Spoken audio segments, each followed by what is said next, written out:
Well, hi, everybody. Welcome to episode 34 of Lean Whiskey. I'm Mark Graban, and we are joined again today by... Jamie Flinchbaugh. Glad to be here. You hear Jamie pouring something. We'll reveal what that something in the theme is. I've already poured mine. I'm being good about waiting to take a sip, but maybe our first sip, we will cheers.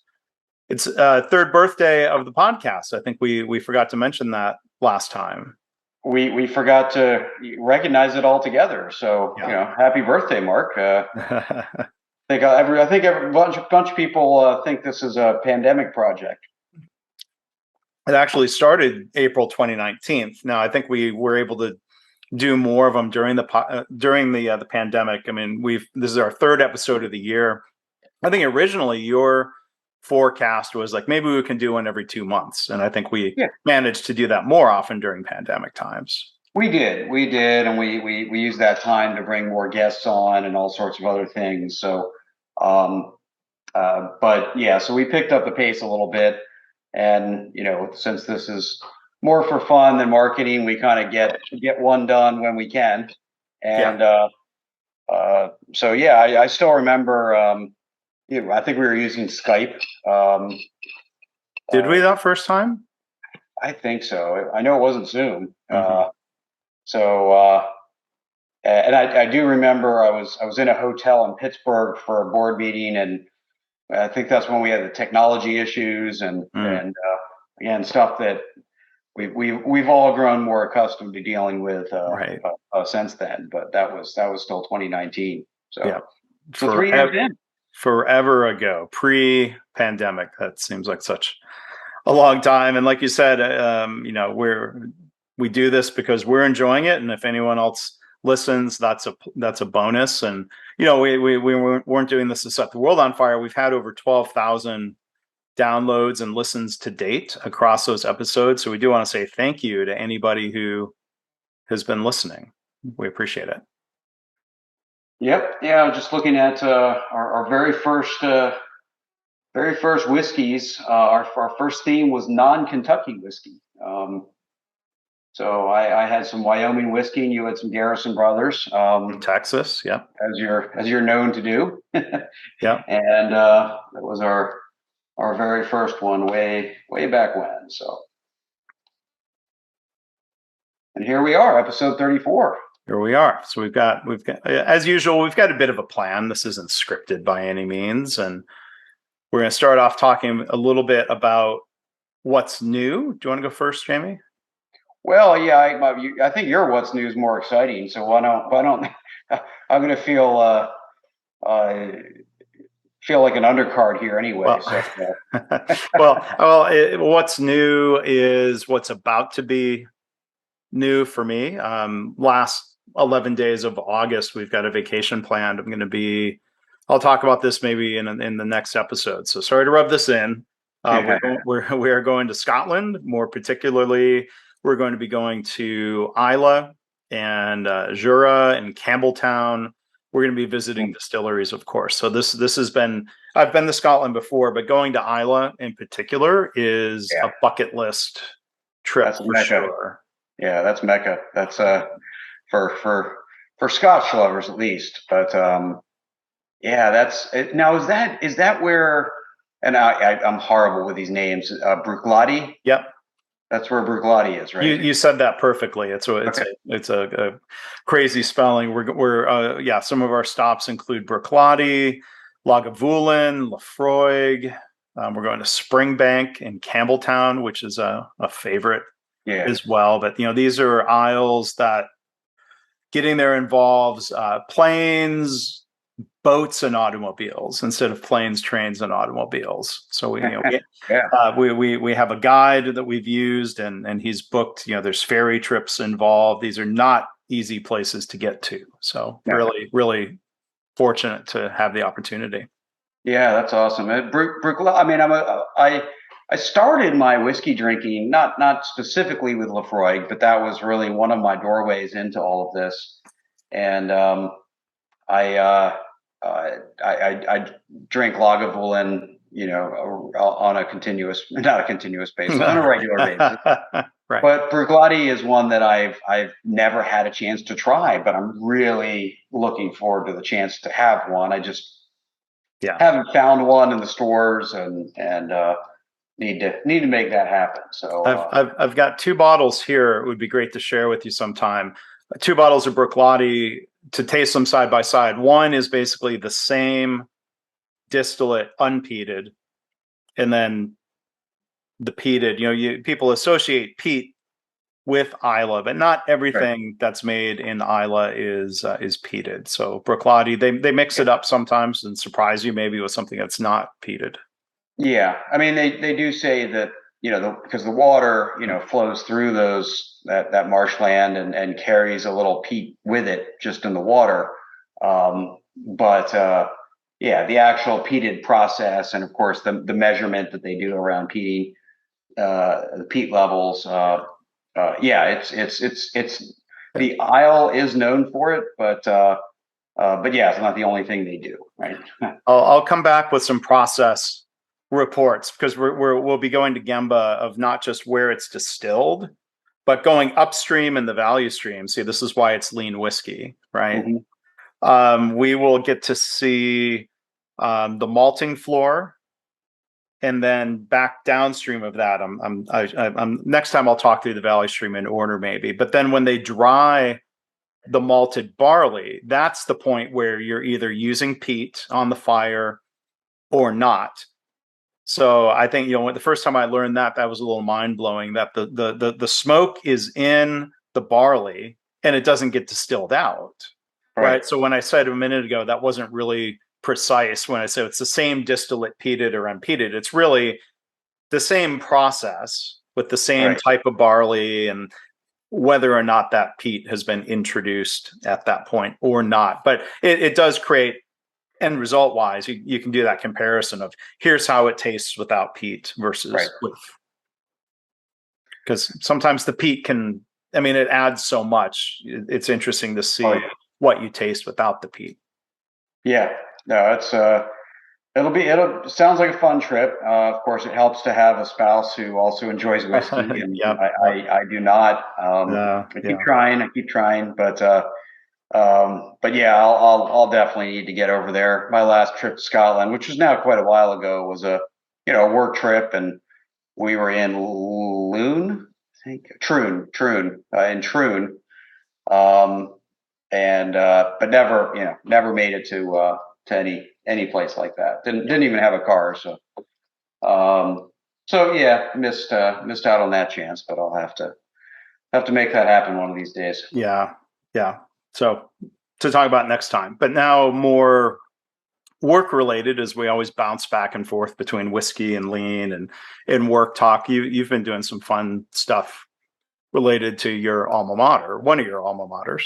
Yeah. So I've been quite involved lately at Lehigh, helping get launched a ventures lab, which is meant to help mostly recent graduates get their businesses off the ground that want to launch, right? So traditionally, there's more and more student entrepreneurs who want to build a business, but they graduate, you just send them off into the wild. So good luck, right? And instead, it's what help can we give them, structure can we give them? So until we get a real program together, and we have tons of cool support from the university and leaders, but and I'm just acting as an advisor and support. But we will be bringing in a director very soon. But until then, we had three students who had recently finished their studies that really had some momentum, and we're going to go forward anyway. And so it was a shame if we didn't support them. So I'm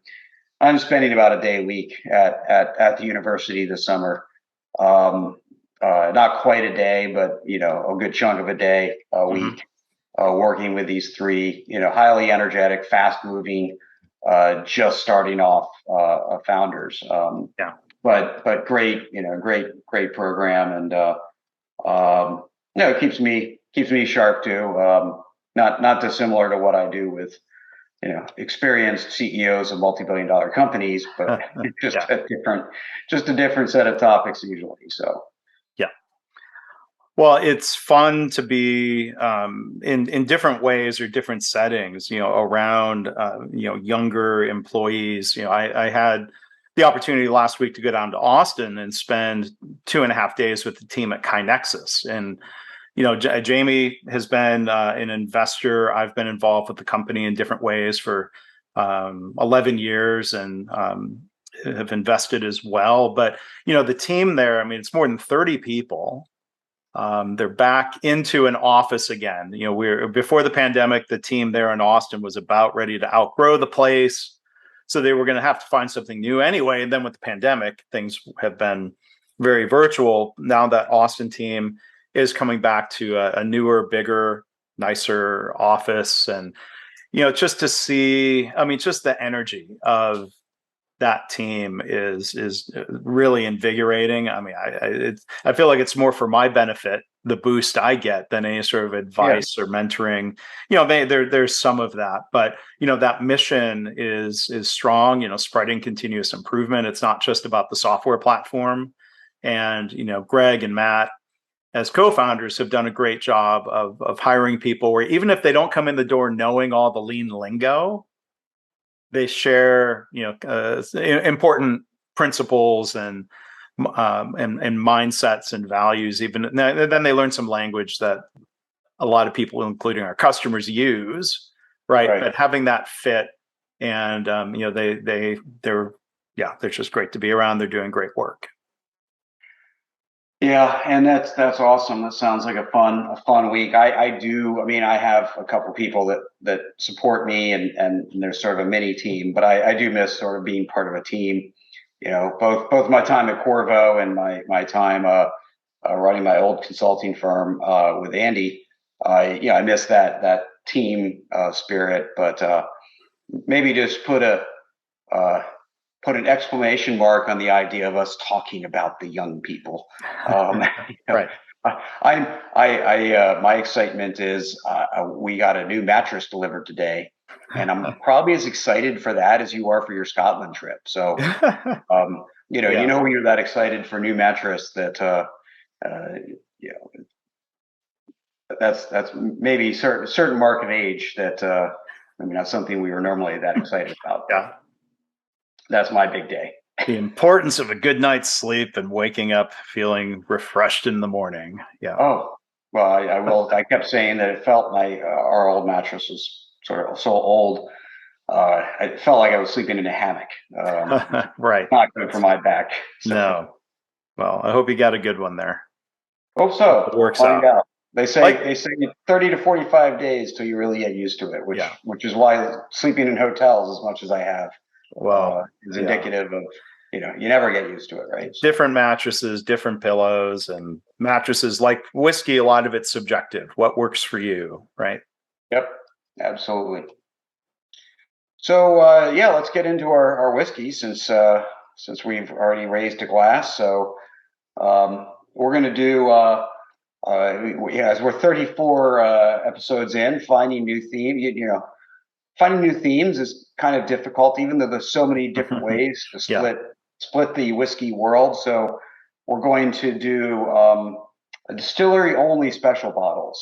So for those that have just gone to their local store and bought whiskey, what they should know is that when you do visit a distillery, even a major, right? This is not just the minors, especially if you go to a micro distillery or a craft distillery, they might have only one or two of their bottles that they sell, their expressions, as it said, in a store. But then they'll have 10 other things that they never do enough volume in to sell in a store. You only can get them there. Now, the majors, what the majors tend to do is they'll have one, right? They'll have their regular expressions you can find in stores, and then they'll have maybe one. And a lot of the majors are so popular, they put a lot of limits on it, like one bottle per customer, and it's not always available. But that's the kind of distillery special that we're talking about. I think a lot of times they're trying to give a special treat to people who have made the pilgrimage to come and visit them. They don't want people buying a case and reselling it. Right.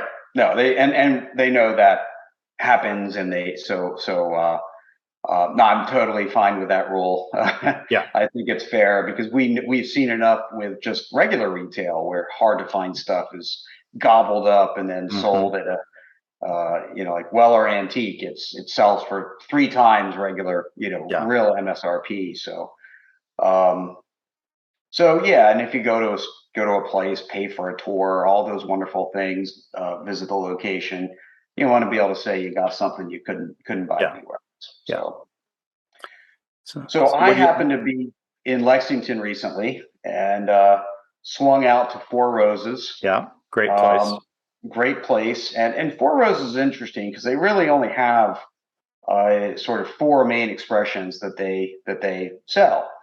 Uh, One of which is their single barrel, but then this is their private selection single barrel. So Hmm. got a nice little leather. I'm not all about the bottle, but nice little leather wrap around the neck. Um, and just opened this, Hmm. so only been home for about a week. Just opened this and just had my first couple sips. But I do like Four Roses. It probably, if I could only have one whiskey the rest of my life, it's probably not what I would pick. But Yeah.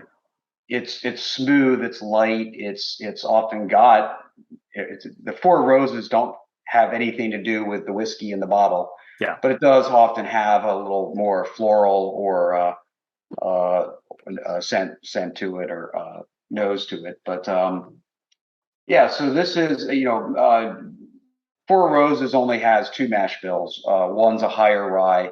This one's from their higher rye mash bill, which is 35% rye.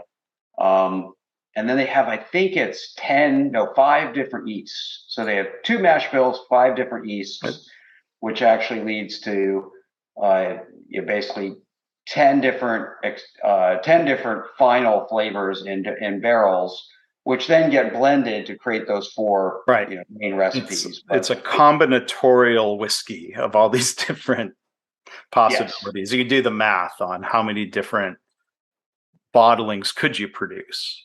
right. So, so this is, I mean, the single barrel though is only going to be one of those 10 different variations. So in their designation, this is OBSF. Um, for those who are watching on YouTube, they might see that a little bit. Doesn't focus terribly well. OBSF, which is their high rye mash bill, and the yeast that yields herbal notes in the taste. So.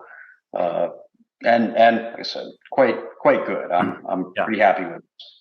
Yeah, I've done the Four Roses visit. I think when I went there, they at the time it was an exclusive over a release that's now widely available called Small Batch Select, Yes. but that was just coming to market, so they were making it available there. And if I'm remembering some of the trivia right, because you get these details when you go there, for decades, Four Roses was export only. It was not Yes. available in the United States. I think it was very popular in Japan, if I remember. Yeah. So Four Roses was one of the four or six. I always forget the number that were allowed to operate during Prohibition under medicinal Mm-hmm. reasons.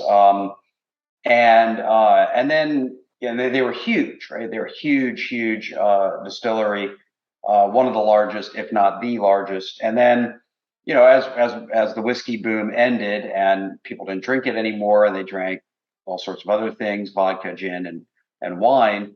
Seagram's bought them, shut down most of it, Mm-hmm. sent most of the whiskey to go get blended Yeah. into their other stuff, and then did sell Four Roses out of the country. Mm-hmm. Um, and then when they were, brought back, when they were bought, not bought back by the founders, but they were bought by someone else, and I forget now who Yeah. owns them, but they brought it back to the U.S., brought back the distillery, and all of what they were known for back in the day. So yeah, like a lot of these guys, they've been through the ringer, and Yeah. some of them, like Old Crow, that used to be, top shelf, got pushed to the bottom, mass Yeah. production, cheap. never really recovered. I mean, they sell, but they've never regained their reputation.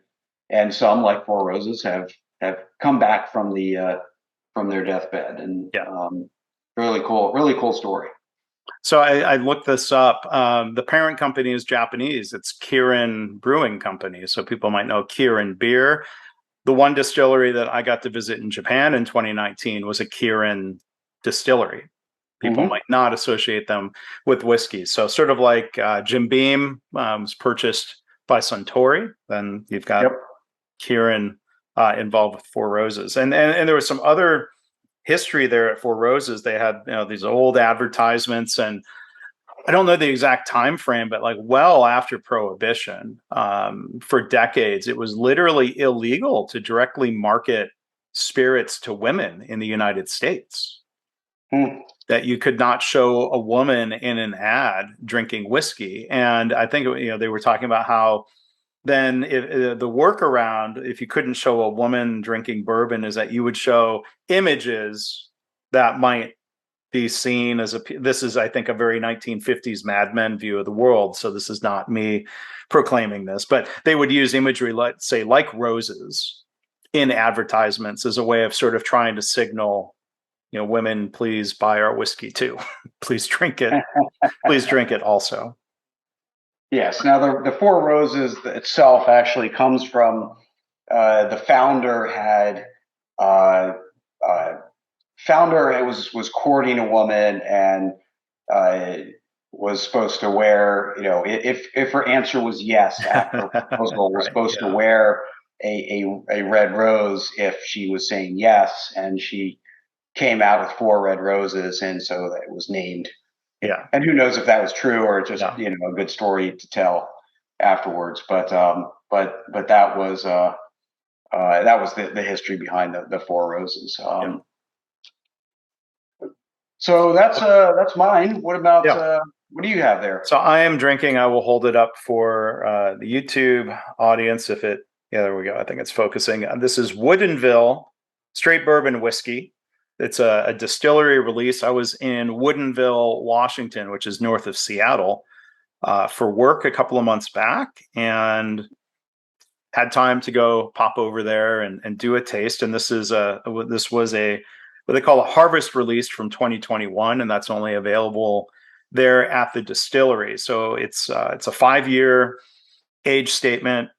Straight bourbon whiskey, 50% ABV, but then it spent some time, I think undisclosed, being finished in muscatel wine barrels. So you might think of like Moscato. It's a sweet wine, and so I think they're trying to give a little bit of kind of an additional sweet finish. Like I'm not Mr. tasting notes guy, but I get like kind of a maple syrup. Not an obnoxious sweetness, but I think it's pretty nicely balanced into what the bourbon would be without that finishing. Okay. So I've been enjoying this one. Excellent. Yeah. Sounds like fun. Now when you travel like that, do you tend to check your bags so you can bring a bottle back? I did check the suitcase. Yes, I brought 2 bottles back. I brought back one that I think was port barrel finished, which is more widely available. I'm a wine drinker, and I'm kind of partial to different wine barrel finishes, and I don't recall ever having a muscatel finished bourbon before. That was new to me. I don't think I've ever even seen that. So now Dad's Hat Rye, which I know I've brought onto the our show. And this is one of these specials that I've never seen in a store. They had a vermouth finish rye, and I did not buy a bottle of that. I think I should have. I think I will next time I go down there. Yeah, I mean, I love a good port finish. Of course, sherry finishes are quite common. But yeah, I think it's fun to see those other experiments, those other expressions come through. So sounds very interesting. And you mentioned, back in our first episode, we focused on bourbons outside of Kentucky. Today, we've got a mix. You've got a classic Kentucky bourbon, and then I've got one from the Pacific Northwest, a relatively new producer. You can make good bourbon anywhere in the United States, and that's the thing. It's got to be. It's an American designation. Yep, absolutely. So awesome. Well, good choices. I'm enjoying mine. It's got it's 106 proof. Got some decent heat on it. So got to take my time with it. But why don't we get into our topic for the day? Yeah. So instead of in the news today, it's really sort of in the podcast, and at the risk of gratuitously plugging one of my other podcasts, I had an episode that I shared with Jamie recently of the My Favorite Mistake podcast, and we thought it would be a good springboard for discussions around not just entrepreneurship, but improvement and evaluating ideas, and how do you know if something is a good idea or a mistake. So I was able to interview the founder. He had been CEO. He's now the chairman of 1-800-Flowers, Jim McCann. I know, Jamie, do you remember the face or the voice? He did a lot of TV commercials in the 80s. I remember that there was one, but that's about all I remember. But yeah, I mean, very, very big breakthrough. And Flowers was, very dominant by one shop owner operator places that unfortunately were, very hit and miss whether you would get good service. And of course, if you were sending flowers to someone in a town you didn't know, you were desperate trying to find who to call to try to send some flowers. So he started, just the summary of Jim McCann's story. He bought one flower shop in New York City. I think it was in Brooklyn. And then he was buying and more. And he said, basically, that wasn't scaling well, just having more and more physical shops.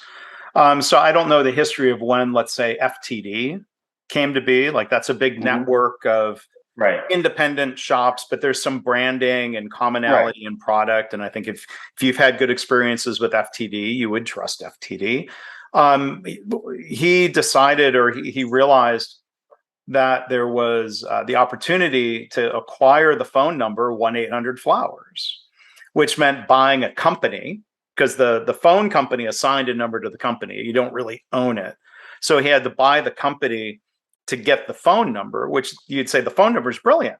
Like he said, instead of having to force people to memorize your number, 1-800-Flowers, it's as easy as could be.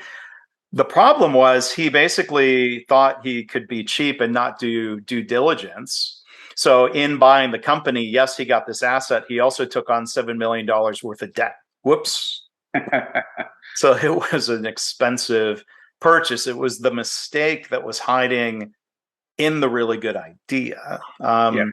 But that's episode 172. I think Jim McCann was really insightful. If people want to go listen to that, My Favorite Mistake. But he told the story in the middle there that I thought was fascinating, and this is where we can springboard off of this.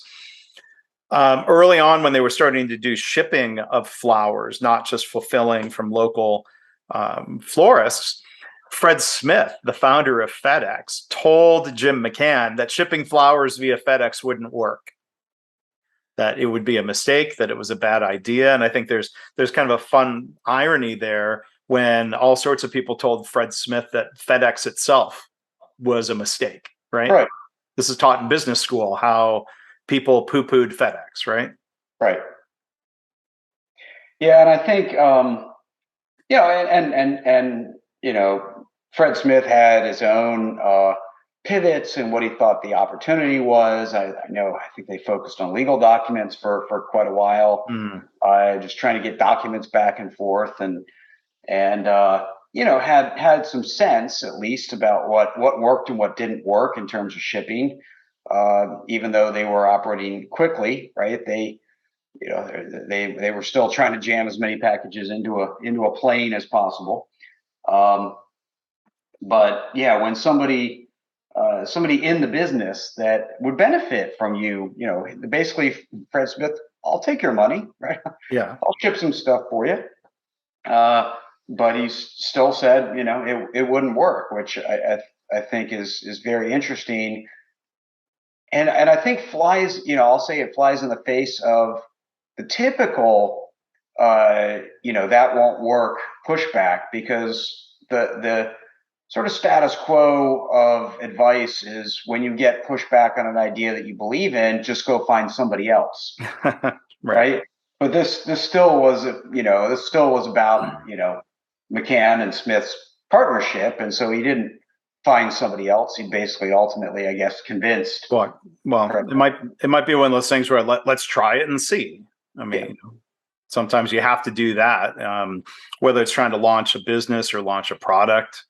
If you can do that test of change, which to me reminds me of continuous improvement, right? If it doesn't seem dangerous or illegal, at some point, just go test the idea, because it's easy to be a naysayer. It's easy to be just blindly optimistic about your own idea. I mean, but it's interesting you mentioned legal documents. I mean, if they had defined the company as we ship legal documents, they would have been put out of business by the internet and DocuSign or things like that, right? Sort of like you think of you were going to mention Netflix. I mean, if Netflix had defined itself strictly as we mail DVDs to people, that wouldn't have been a lasting business. But tell us more. I mean, you had thoughts about Netflix there, right? Well, yeah, because I mean, a lot of this theme is going somewhere with an idea that has not yet come to fruition, right? So not being a fast follower, but bringing something into existence that doesn't exist yet. So Netflix has been an example of that, really, twice, and you could argue maybe three times, but they started off with basically mailing DVDs, right? And the whole idea was, you get a customized DVD video experience. You get to pick stuff that you really want, what you're interested in. It shows up at your door, and you don't have to drive to Blockbuster and all of those things. Yeah, and I was a customer of that service 20 years ago when I first got a DVD player, and the selection at Blockbuster maybe wasn't that good yet. They still had a ton of VHS. Yep. Yeah. So I wasn't. I assume I was probably just still using Blockbuster at the time. But yeah, they, so much where they knew, and everybody thought you can't ship these things back and forth. That Blockbuster had a chance to buy them early on and turned it down, right? Yeah. And that was a mistake. So they had this idea that nobody believed in, Blockbuster, who was even inside the industry. And it wasn't they were poo-pooing their competitors' idea. They like I said, they could have bought them. They turned down that chance, and that almost killed Netflix. But then they did it again with really investing in streaming, not because they needed to. In fact, at the time when they started making that switch over, the bandwidth wasn't even suitable to stream. Like very few people had enough bandwidth that streaming was going to work. But they started going there before it was feasible, let alone a good idea, right? And so they invested early. And then I'll say the third time maybe, and I just don't know my history well enough, is they were, if not the first, one of the first to say, you know what, content is what we're really delivering. We're going to invest in our own studio and start to develop our own content. So yeah, they're sort of, and I know they're struggling now, right? But they've had a decline in subscribers, and that's one of those things. Like Peloton was another example of seeing a spike in demand during the pandemic, and then you start extrapolating that. Like, well, some of that turned out to be a mistake. More painful when it's physical products, perhaps. They Peloton, not to get too sidetracked on them, they made the mistake of building this enormous factory in Ohio that I read the other day will probably never be used by Peloton, because they really overestimated demand. And good on them that they were going to try to assemble these in the U.S., but the demand spike was not sustained. Right. Yeah, so I think if you go look at Fred Smith, you look at Jim McCann, you look at Netflix. These are all companies that the core of what they did for their customers, right, their value proposition, was ahead of its time. And I only mean that they weren't so far ahead of their time that they fell flat, because that happens too. they were far enough ahead of their time that their customers weren't asking for the solution they were providing yet. Yeah. But they saw the value. They saw the value beyond the customer's words, beyond the customer's intent, and were able to create something when a lot of people thought it was a crazy idea. And that's the balance there of, if you do anything new or innovative, there are people who are going to poo-poo it. Some things are more easily tested at a smaller scale than others. How much of an investment? I mean, when it comes to streaming, that was probably is that type of thing that required a big upfront investment even to even test it for real at all. Like with content, they could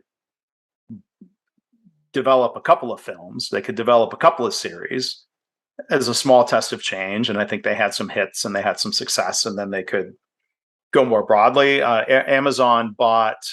Did they buy what? Did they buy Paramount or Universal? No, they bought Universal. MGM? Amazon, MGM. That's what it is. Sorry.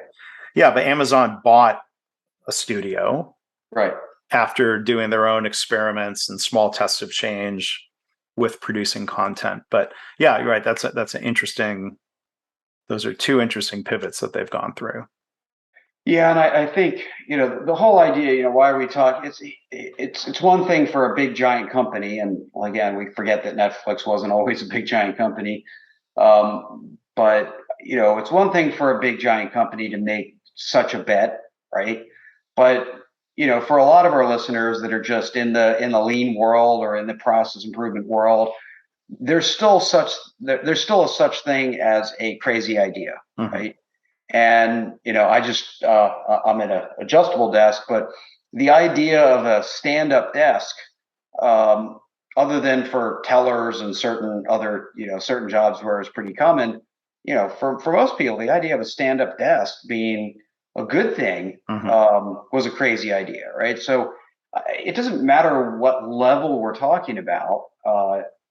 Crazy ideas can get dismissed way too early, right? By the people that have them, by the people they're trying to sell them to, or the people that they need to get on board so they can move forward. And so it's a very common experience. I think we've all been on both sides of that, meaning we've had a crazy idea that got squashed before it came to fruition, or we've been the one squashing the crazy idea. Yeah. Yeah. And, going back 11 years ago when KaiNexus was just coming to market, the co-founders had a vision. They had a belief that, a web-based system would be helpful for continuous improvement. There were far more people back then saying, no, people aren't going to use that, or people shouldn't use that. But at some point, you only need enough who agree, right, to get started. You're not going to have everybody become your customer. But now, as 10 years have rolled by, there's been more acceptance of digital platforms, especially in larger companies, as more people are working remotely. People started building their own version of a digital platform. I still think our biggest competitor at KaiNexus is, we're going to build something in SharePoint. I'm like, oh yeah, no, I totally agree with that. You could do that, or you could buy a commercial solution that you configure. So there's more and more people coming around. Yeah. To that vision. I at the time I believed in it, but there's that question of like, is this a bad idea, or are we a little bit ahead of the curve? Only time will tell. Yeah, and how much do you want to stick with it? I think KaiNexus is interesting because, again, do you need to convince everybody? No. I mean, you were competing with free, right? And that's really the interesting thing is, what did people do? They put up whiteboards. Right. And there was a company, I can't remember. I know I spent quite a bit of time promoting them. But it was they did customizable whiteboards. Huge catalog, right? We just about carried their catalog around with us because it was such a powerful tool to have all these different whiteboard configurations and tools.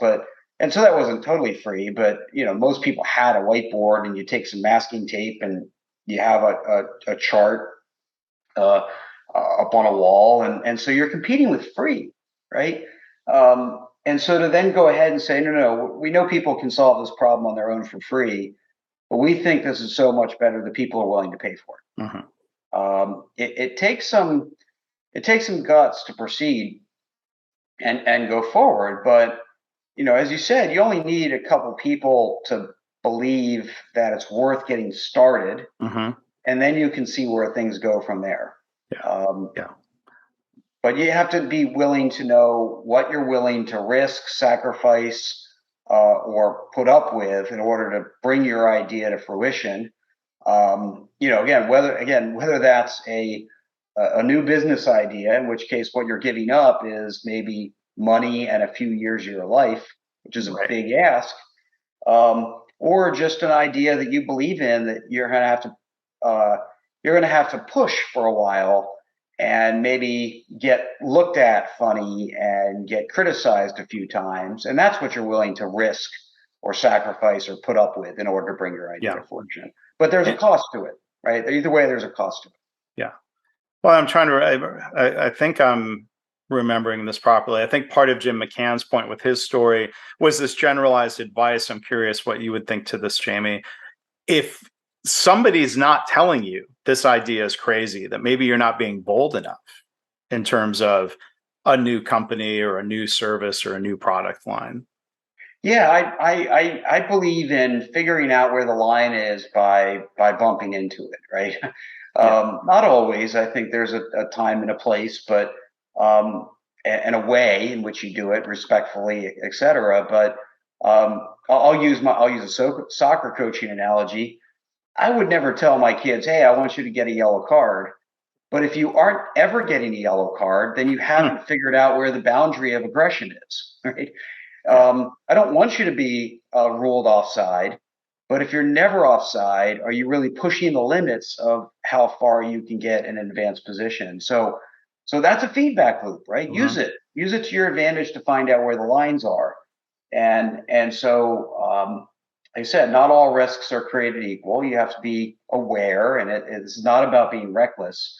But yeah, this is why I love the concept of ideal state, because if you start with what's feasible, you'll never be aggressive enough, right? So and this won't, I'll try to explain it because most of our people are listeners and not watching. Mm-hmm. If you have a filter on your ideas about what you want to do, like what's a good idea, and then on top of that you put another filter about what's feasible, and you try to have these two filters operating at the same time, very little gets through. But if you can put stuff through the filter of what you want to do, sift through that, and then later put it through a filter of what's feasible, much more gets through. And so that's why I love, like, let's think about what good looks like, and then we can back off from there, right? Trim it back until it becomes feasible. Yeah. Like a lot of things, I mean, there's the need to find balance. So coming back to continuous improvement ideas, when is incrementalism okay? Incrementalism is safe.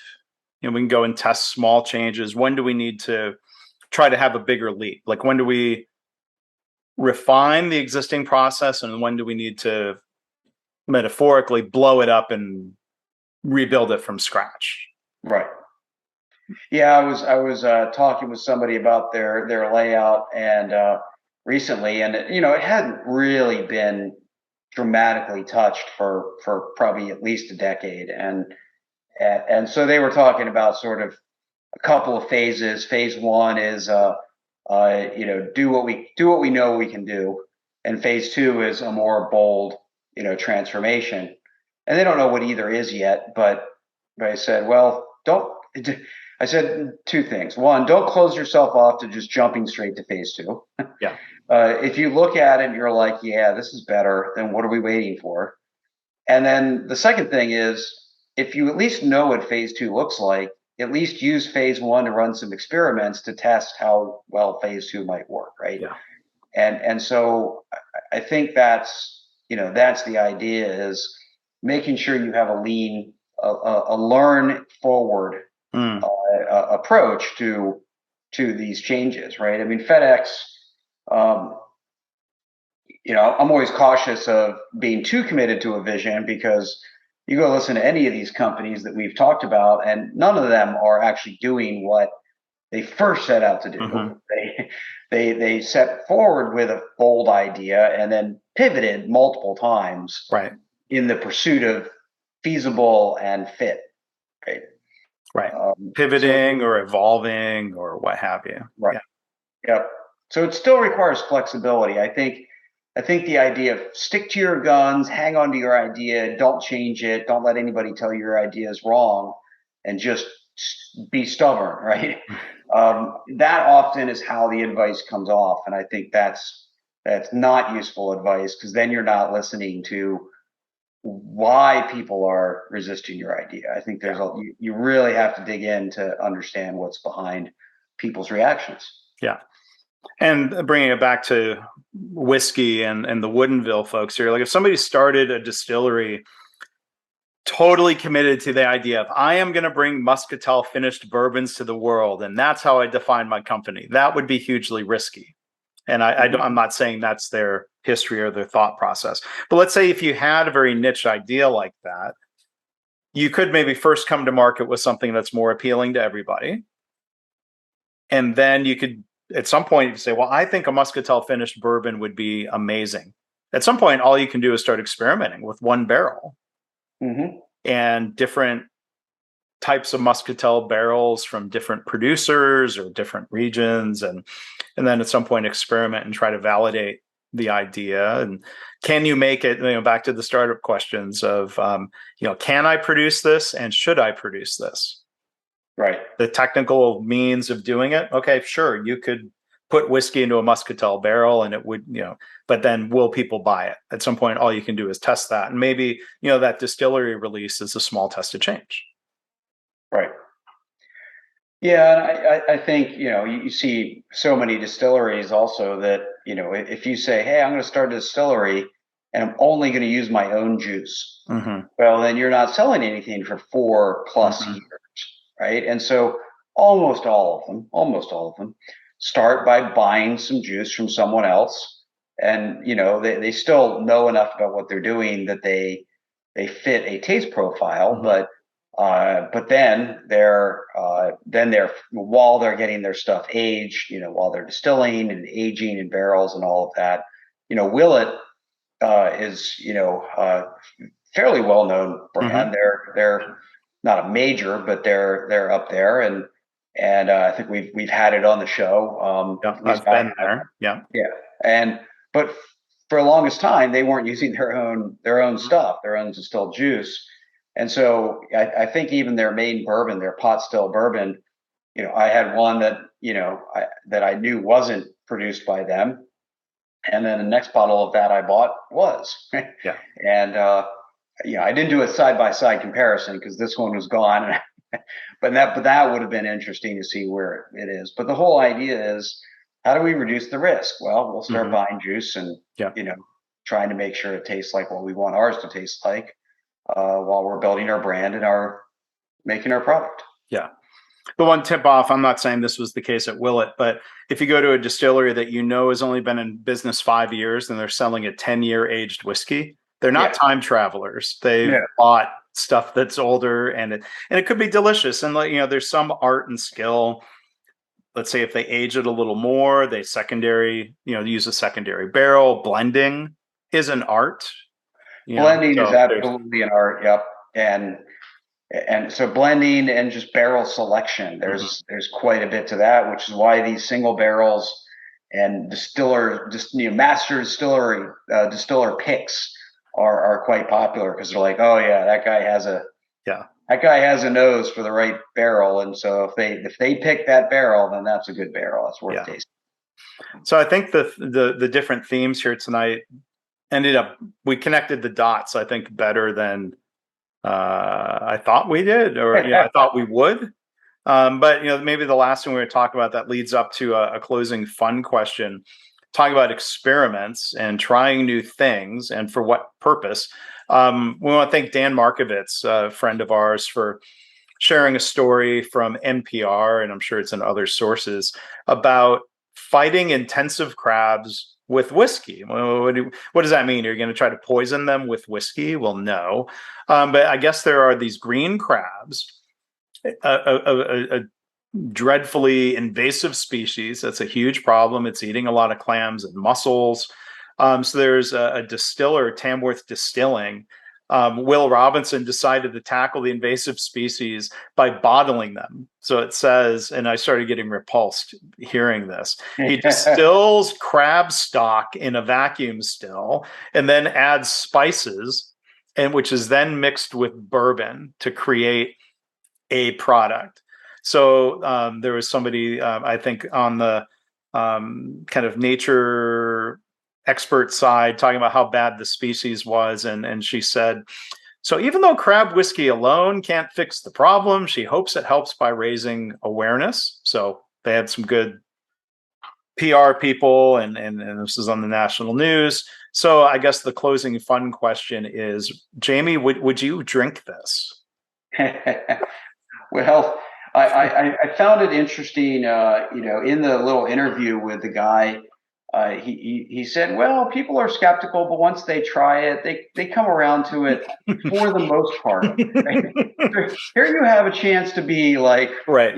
You've like 15 seconds to celebrate what you're doing, and you're kind of like, you still pull your punches, which makes me think it ain't so hot, right? Yeah. But I have to say, there's no chance of me buying it. I